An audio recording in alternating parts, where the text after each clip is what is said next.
आज चिंता का विषय ये है कि जब 400 वाला सिलेंडर था, आज 1000 रुपया से क्रॉस हो गया। पेट्रोल रहा आपका 55-60 वाला पेट्रोल जो था, वो 100 प्लस हो गया। आज आप परिस्थिति देखते हैं, मतलब बेरोजगार युवा और पीछे जा रहा है। उसको आगे हम लोग क्यों लाएं? जो डिप्लोमा किया हुआ, ITI किया है, बीटेक किया हुआ, वो आज दर-दर भटक रहा है। देश का प्रधानमंत्री जब इकोनॉमिस्ट था एक, उनका जो इफ़ेक्टिवनेस था और एफिशिएंसी तरीके से जब उन्होंने इम्प्लीमेंटेशन किया था, तो हमारे देश का जीडीपी कुछ और कह रहा था। और आज जब हमारे पास एक अच्छा इकोनॉमिस्ट नहीं है, तो फिर उसका खामियाजा हमें ही भुगतना पड़ रहा है। इस तरीके से देश में महंगाई बढ़ी है, उसके ऊपर क्या कहना चाहेंगे आप? आज सबसे पहले तो आपका चैनल और आपका शुभचिंतक सभी को मेरे ओर से जोहार कहना चाहेंगे। और भाई यहाँ है आप यूथ लीडर सुधाकर हंसदा जी है और बगल में बलराम जी है। चलिए, बहुत अच्छी सवाल है आपका, क्योंकि देश में अभी महंगाई के ऊपर आज सरकार से सवाल पूछ रही है। क्योंकि कोई भी सरकार जब बनते हैं तो हमारा देश हित के लिए बनाते हैं, जाकि देश में सुधार लाए, हर गरीब हो अमीर हो सबके लिए इक्वलिटी लाने का प्रयास करें। आज चिंता का विषय ये है कि जब 400 वाला सिलेंडर था, आज 1000 रुपया से क्रॉस हो गया। पेट्रोल रहा आपका 55-60 वाला पेट्रोल जो था, वो 100 प्लस हो गया। तो आज जैसे जैसे मान लीजिए तेल का अगर बढ़ाई होता है या बढ़त होता है, तो कहीं ना कहीं हर चीज़ में, जो खाने का पदार्थ में भी, खाने का चीज़ में भी दाम बढ़ जाती है। तो अब चिंता का विषय है, हर गरीब गुरबा कहाँ जाएंगे। आज मान लीजिए आप मजदूरी करने जाते हैं तो मजदूरी इतना नहीं मिलती है जो कि आपका परिवार चल पाएगा। अभी भी 300-400 ही मजदूरी देता है कोई भी कंपनी में। ये चिंता का विषय है। इसके बारे में कभी भी सरकार आज चिंता नहीं कर रही, जो कि आज का युवा, शिक्षित युवा, उसको रोजगार नहीं मिल रहा है और दर दर भटक रहे हैं, उसका चिंता और नहीं है। अब बोलता है कि देश आगे बढ़ रहा है। आप बताइए, आज अगर मान लीजिए वो बोल रहा है कि चलिए देश के अनुसार इस प्रकार से लड़ाई चल रहा है, जिसके कारण से तेल नहीं मिल रहा है, गैस नहीं मिल रहा है, तो ये सरकार को सोचने वाली बात है। आज बोलता है कि जो भी अगर बढ़त हुआ है तो हम देशभक्त होने के नाते इसको साथ देना चाहिए। आज वैसे हम लोग मजबूती नहीं है। अभी अगर हम लोग मजबूती रहते तो हम लोग भी सोचते कि सरकार को हम लोग साथ दें, लेकिन ऐसा चीज़ नहीं है। आज आप परिस्थिति देखते हैं, मतलब बेरोजगार युवा और पीछे जा रहा है। उसको आगे हम लोग क्यों लाएं? जो डिप्लोमा किया हुआ, ITI किया है, बीटेक किया हुआ, वो आज दर दर भटक रहा है, उसको सही वेतन नहीं मिल रही। आज कागज कलम में, सरकार का कागज कलम में आप बोल रहा है कि वेतन हम बढ़ा दिए। आप सर्वे कर लीजिए कितना कंपनी में इम्प्लीमेंट किया गया है।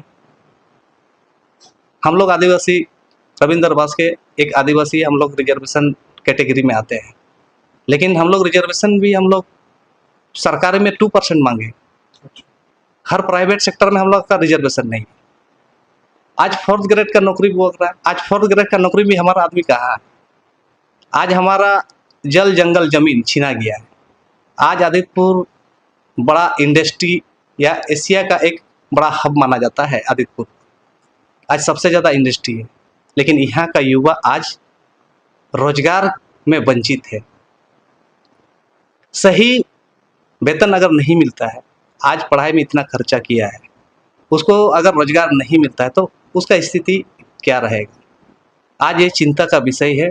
आज सरकार को ये चीज़ सोचना चाहिए। हम नहीं बोल रहे कि आज अगर मान लीजिए आप सरकार को एलिगेशन लगाया, हमने नहीं बोल रहा है, पूरा जनता और आज का युवा ये सवाल कर रहा है।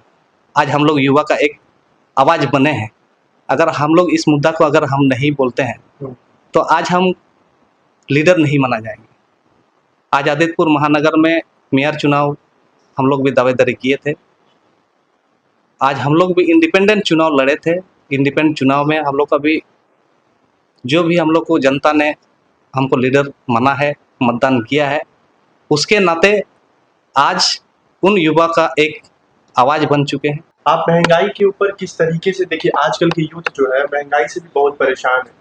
महंगाई से तो सारा देश ही परेशान जी, है। इसमें हम यही कहना चाहेंगे कि जब हमारे देश का प्रधानमंत्री जब इकोनॉमिस्ट था एक, हम्म, माननीय प्रधानमंत्री हमारे थे मनमोहन सिंह जी, तो उनका जो इफ़ेक्टिवनेस था और एफिशिएंसी तरीके से जब उन्होंने इम्प्लीमेंटेशन किया था तो हमारे देश का जीडीपी कुछ और कह रहा था। और आज जब हमारे पास एक अच्छा इकोनॉमिस्ट नहीं है तो फिर उसका खामियाजा हमें ही भुगतना पड़ रहा है, क्योंकि हम ही ने उन्हें वोट दे के बनाया है, हमारे देश की जनता ही नहीं बनाया। फिर भी देश की जनता का जो वोट है उसका सम्मान करते हुए हम आज उन नेताओं का भी सम्मान करते हैं, लेकिन उन नेताओं को भी हमारे वोट का वैल्यू का सम्मान करना चाहिए। और इस महंगाई से जो आज हम क्राइसिस, इकोनॉमिक क्राइसिस से जो गुजर रहे हैं, इस पर थोड़ा सा ध्यान देना चाहिए और विचार विमर्श करके आम लोगों पर, मतलब कि जो आज जो बोझ दिया जा रहा है एक तरह से, उससे राहत देना चाहिए।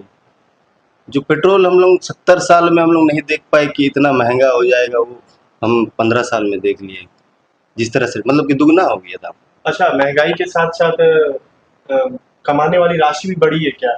जैसे लोग कहते हैं कि महंगाई के साथ साथ इनकम भी बढ़ी है। मिनिमम वेजेस की बात कर रहे जी। हैं कि मिनिमम वेजेस तो पहले भी ठीक ही था जी। और आज भी ठीक ही है, लेकिन उसका इम्प्लीमेंटेशन कहाँ है? इस पे सरकार को गंभीरता से इसको देखना चाहिए। और जैसे कि हम बोलते हैं ना कि यूनियन लिस्ट अपना एक बना के देता है और कॉन्करेंट लिस्ट भी देखता है, उसके बाद स्टेट लिस्ट। तो स्टेट भी अपना, जैसे कि हमारा झारखंड सरकार बोले कि प्राइवेट सेक्टर में भी 75% मिलना चाहिए हमें रिजर्वेशन, लेकिन कहाँ है इम्प्लीमेंटेशन? कहीं नहीं है। तो इस पर सरकार को विचार करना चाहिए।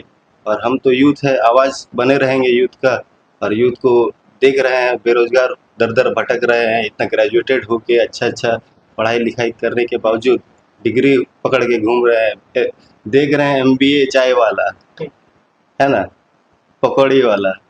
तो ये तो रोजगार नहीं है, बस जीवन यापन का एक जरिया हो गया है। तो जीवन यापन से तो नहीं होगा, रोजगार दे के, मतलब कि जितना भी युवा है अपना कुछ ना कुछ सपना देखा है, अपने भविष्य में कुछ बदलाव लाएंगे, अपने परिवार के लिए कुछ करेंगे, अपने समाज के लिए कुछ करेंगे। यही सबको देख के सरकार से यही हम उम्मीद रखेंगे कि आगे, अभी नहीं तो कभी नहीं फिर। इसीलिए हम चाहेंगे कि युवाओं को आगे आना होगा और बदलाव लाना होगा इस देश में।